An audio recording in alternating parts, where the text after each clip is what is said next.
You land in Japan thinking you are prepared. You watch the videos, you read the guides, you know about bowing, sushi, and bullet trains.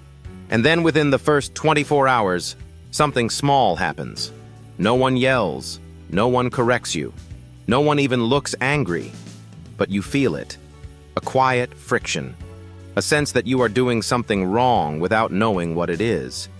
That is the real shock of Japan, not the strange things, the normal ones.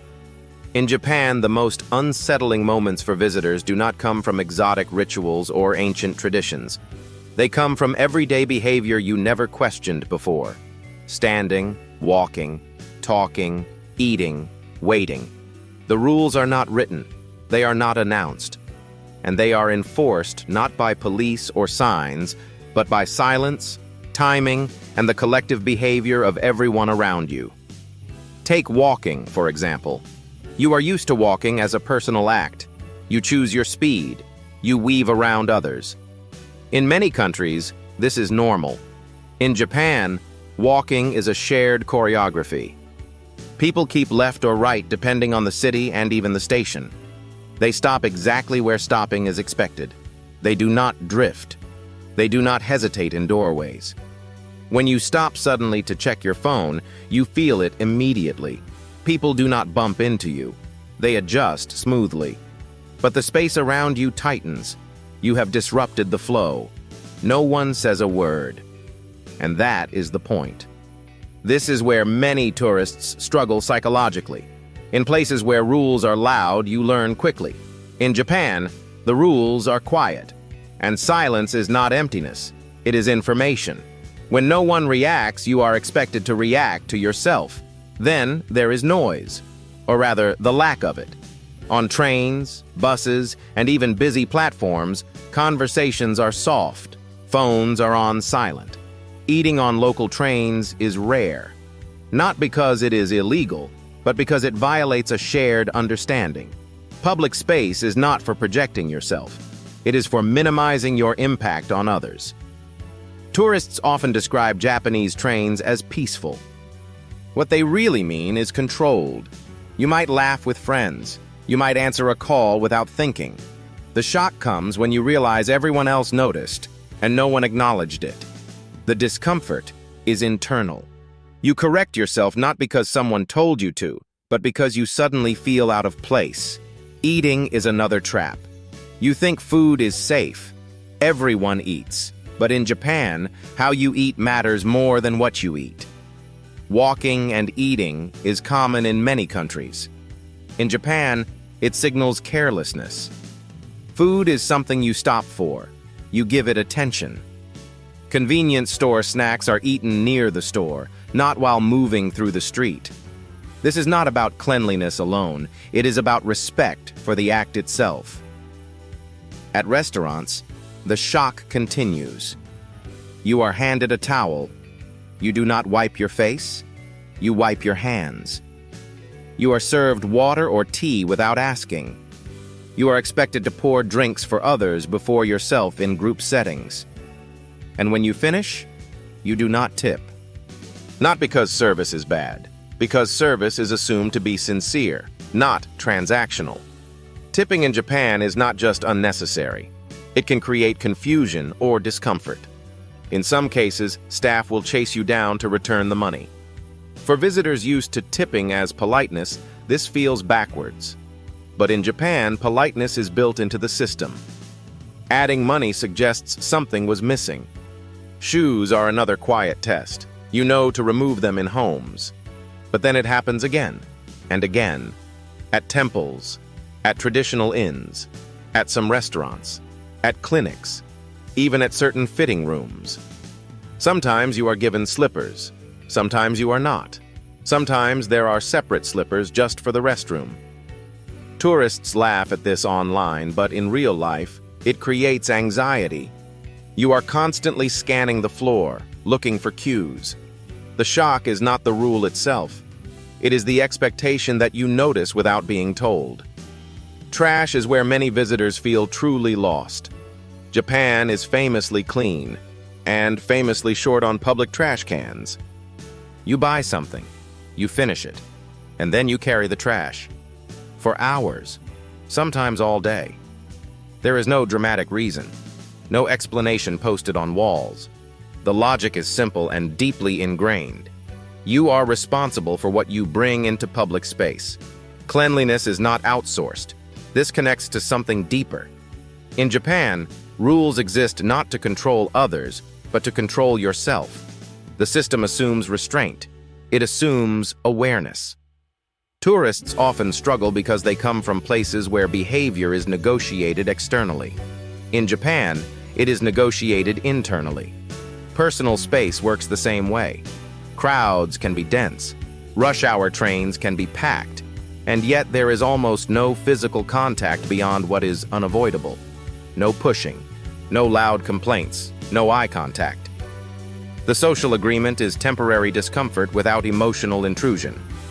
For visitors, this can feel surreal. You are closer to strangers than ever before, and somehow more alone. Even eye contact follows different logic. In many Western cultures, eye contact signals honesty and engagement. In Japan, too much direct eye contact can feel confrontational or invasive. Politeness often involves looking slightly away. Tourists sometimes misread this as disinterest. In reality, it is consideration. Smiling is another misunderstanding. Service staff smile constantly, not because they are happy, but because the role requires it. Emotional display in public is moderated. Anger, frustration, impatience are softened or hidden. When tourists express strong emotions openly, it can create tension, not outrage, just quiet distance. Then there is time. Japan runs on precision. Trains are not just on time. They are expected to be on time. A delay of 1 minute can come with an apology announcement. For tourists, this is impressive. Until they realize the same expectation applies to them. Being late is not flexible. Missing a reservation can mean losing it entirely. Arriving too early can also be awkward. Timing is a form of respect. Queuing reveals this clearly. Lines are orderly. People stand exactly where they are meant to stand. On platforms, markings show where doors will open. People line up accordingly. No one rushes when the train arrives. Tourists who ignore the markings are not scolded. They are simply excluded from the flow. Doors open. People exit. And you realize you are standing in the wrong place.